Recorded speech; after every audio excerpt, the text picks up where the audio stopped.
Hi guys, good morning. দেখো সকাল সকাল আমি আর মা রেডি হয়ে গেছি, যাবো একটু বাজার করতে বাজারে।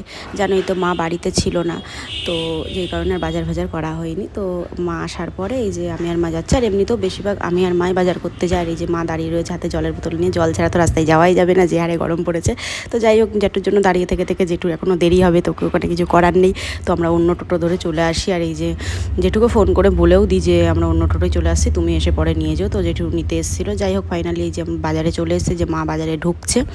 তো আর যা গরম পড়েছে বলার মতন কিছু না। আমার মা মুড়ি টুড়ি দিয়ে মানে মাথায় উন্না টুন্না জড়িয়ে যে যাচ্ছে। যাই হোক, এসে এই যে আগেই আমরা মাছের দোকানে চলে এসেছি, আগে মাছটা নিয়ে নিয়েছিলাম। এমনি বললামই যে আসতে আমাদের একটু দেরি হয়ে গেছে, তখন প্রায় মনে হয় 11টা বাজে তখন আমরা বাজারে এসেছি।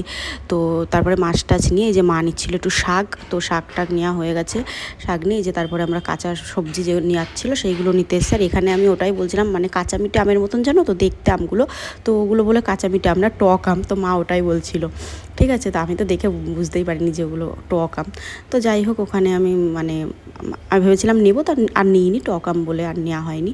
তো এখানে আমি যে জিজ্ঞাসা করছিলাম, এগুলো বলে গন্ধরাজ লেবু, কিন্তু হলো একটু জানো তো গন্ধ টন্ধ কিচ্ছু নেই। তো আমি ওটাই বলছিলাম গন্ধ নেই। তারপর মাও দেখলো, মাও বলছে যে হ্যাঁ তাই তো, গন্ধ নেই তো। তো যাই হোক, এখানে বাজারটা যান মানে মা দিয়ে ওই দোকানটায়, যেই দোকানটায় নেওয়ার মানে সজনে ডাঁটা খুঁজছিলাম, তো সেখানে পাইনি। তো ওইদিকেও একটা দোকানে গেলাম, সেখানেও পেলাম না। বাবা দেখছে দেখো। তো যাই হোক, হলো পেলাম না, চলে এলাম আমি। তো আসার পরে এই যে এখান থেকে আবার মানে কী যেন একটা নিচ্ছিলাম আমি, আমার এখন মনে নেই, কিছু একটা হয়তো নিচ্ছিলাম এখান থেকে। নেওয়াটা হয়ে যায়, এই যে আমাদের বাজার করাটা ডান। এখন বাড়ি যাচ্ছে, রাস্তা দেখো পুরো খা খা করছে, একটা মানুষ দেখা যাচ্ছে। তারপরে এই যে এখানে হলো ডাব নিয়ে নিলাম, ডাব নিয়ে যে আবার আখের রস খাওয়ার জন্য দাঁড়িয়েছি আমরা। যা গরম পড়েছে, আখের রস না খেয়ে তো থাকাই যাবে না।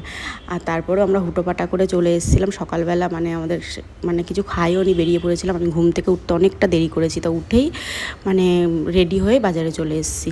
তো এত মানে জল এনেছি, জলটা যেন সেই গরম হয়ে গেছে। মা তো বোতলে জল এনেছিলো, ওই জলটা যেন খাওয়া যাচ্ছে না। তো যাই হোক, এখানে দেখো আমি আখের রস খেতে গোপ বানিয়ে নিয়েছি, ওটাই বলে আমি হাসছিলাম, ওই দেখো। তো যাই হোক, খেয়ে আমার বাবার জন্য আবার নিয়ে নিলাম বোতলে করে। তো যাই হোক, এই যে মা বাড়ি চলে এসেছি আমি আর মা। তো বাজারটা যারা আমাদের এটাই এনে ঢাল ছিল।